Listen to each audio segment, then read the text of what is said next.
Ini adalah kisah Muhammad Cheng, seorang mu'alaf Tionghoa yang masuk Islam pada tahun 2005 atau setahun setelah tragedi dahsyat tsunami Aceh pada 26 Desember 2004. Dikutip dari About Islam, saya keturunan Cina.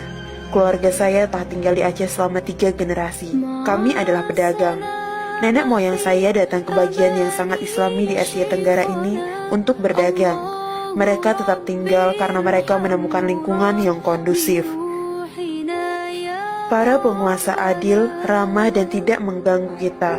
Keluarga saya menjaga tradisi Tiongkok kuno, mereka untuk melakukan dan menyembah leluhur kita.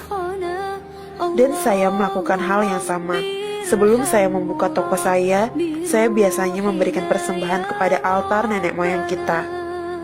Siang hari saya mengulanginya untuk menawarkan dupa beberapa kali. Toko saya sangat dekat dengan Masjidil Agung. Saya bisa mendengar panggilan untuk sholat atau azan setiap hari. Saya baru saja akan membuka toko saya di dekat Masjidil Agung Banda Aceh pada tanggal 26 Desember 2004. Itu adalah pagi yang biasa. Cuaca bagus, tidak ada yang luar biasa. Setidaknya sepertinya begitu, tapi ada yang aneh. Burung-burung berhenti bernyanyi. Dan kucing yang biasanya menunggu di depan toko saya untuk sisa makanan tidak ada di sana. Saya tidak begitu memperhatikan peluang ini. Namun, tiba-tiba ada suara gemuruh yang kuat dan keras. Saya berlari keluar. Itu pasti gempa bumi, kataku pada diri sendiri. Orang lain juga keluar dari toko mereka, tetapi setelah beberapa menit kami semua kembali ke dalam. Namun, setelah beberapa saat orang-orang berlari dan berteriak, "Air laut datang!" Saya bingung. Meskipun saya mengerti kata-katanya, saya tidak tahu apa artinya. Saya keluar lagi. Orang-orang histeris dan berlari menuju masjid sambil berteriak. Dan kemudian saya melihat air mengalir. Saya segera berlari untuk mengambil kemenyan. Saya ingin meminta bantuan lalu saya. Namun lebih banyak air yang datang, mengalir di jalan dan menuju masjid. Saya menjadi takut dan berlari ke atas. Saya menyaksikan tsunami dari balkon kecil. Semakin banyak air yang datang dan itu tidak bisa dipercaya. Lalu, tiba-tiba saya melihat sesuatu yang sangat aneh. Ada pria jangkung mengenakan pakaian putih. Mereka membuat gerakan seperti polisi yang mengarahkan lalu lintas. Mereka berdiri di berbagai tempat di depan Masjid Agung. Dan air mengikuti arahan mereka. Air membelah beberapa meter di depan masjid dan mengalir di sisi kanan dan kiri masjid. Namun, lebih banyak air yang datang. Kekuatan penuh laut hanya mendorong jalannya ke kota dan menuju masjid. Orang-orang berpakaian putih itu tidak lari seperti orang lain. Padahal ratusan orang bergegas menuju masjid, berlari untuk keselamatan hidup mereka. Beberapa orang jatuh dan air melahapnya. Saya melihat semua ini dari balkon saya. Semakin banyak air, anehnya, saya menyaksikan air tidak masuk ke dalam masjid. Lalu tiba-tiba, lebih banyak pria berpakaian putih muncul dan mereka mengangkat masjid. Iya, mereka mengangkat masjid, seluruh masjid. Tepat di atas tanah dan air menyembur di bawahnya. Saya benar-benar terpana. Apa itu tadi? Jika seseorang memberitahu saya apa yang saya lihat, saya tidak akan percaya padanya. Tidak pernah. Tetapi saya melihatnya dengan mata kepala saya sendiri.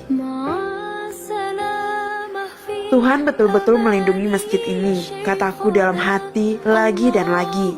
Beberapa minggu setelah bencana tsunami yang mengerikan ini, saya mendorong diri saya untuk menceritakan apa yang saya lihat kepada penjaga toko muslim di sebelah toko saya. Dia menyarankan saya untuk menemui imam masjid. Saya berjalan ke arah masjid dengan ragu-ragu. Ini adalah pertama kalinya dalam hidup saya untuk memasuki komplek masjid. Meskipun pada dasarnya saya telah tinggal di sebelahnya di sepanjang hidup saya. Imam mengenali saya dari kejauhan dan keluar untuk menyambut saya. "Selamat pagi, ada yang bisa saya bantu paman?" Dia menyapa saya dengan sopan. "Aku perlu bicara denganmu," jawabku. Kami duduk dan saya menceritakan seluruh kisahnya. Dia duduk diam, air mata mengalir dari matanya. Setelah saya selesai, kami hanya berpelukan. Pelukan alami inilah yang dipertukarkan oleh orang-orang karena mereka mengalami pengalaman mengerikan yang sama. Imam berkata, "Paman, apa yang kamu lihat adalah malaikat Tuhan mengikuti perintahnya. Allah ingin agar masjidnya tidak akan dihancurkan oleh tsunami yang menghancurkan ini." Paman, mungkin Tuhan ingin menunjukkan sesuatu kepada Anda untuk membawa Anda lebih dekat kepadanya, karena Dia mencintaimu. Karena Dia melihat Anda adalah pria yang baik. Dia ingin memberi Anda kebahagiaan di dunia ini dan surga di akhirat. "Apakah Anda ingin menjadi muslim, Paman?" tanyanya hingga membuatku tertegun. Bagaimana saya bisa menjadi muslim? Saya kaget dengan pertanyaan imam itu. Hal-hal itu sangat membingungkan saya. Bagaimana saya seorang Tionghoa bisa menjadi muslim? Sebagai orang Tionghoa, kami memiliki tradisi, ritual, dan kepercayaan kami sendiri. Tanpa menjawab pertanyaan imam itu, saya kemudian berterima kasih kepada imam dan pergi. Kemudian saya kembali ke toko saya. Saya menutup pintu hari itu dan hanya duduk diam di sudut. Berkali-kali saya melihat di depan mata saya adegan-adegan ketika tsunami melanda. Pria-pria berpakaian kain putih mengarahkan air mengangkat masjid. Malaikat Tuhan melakukan pekerjaannya.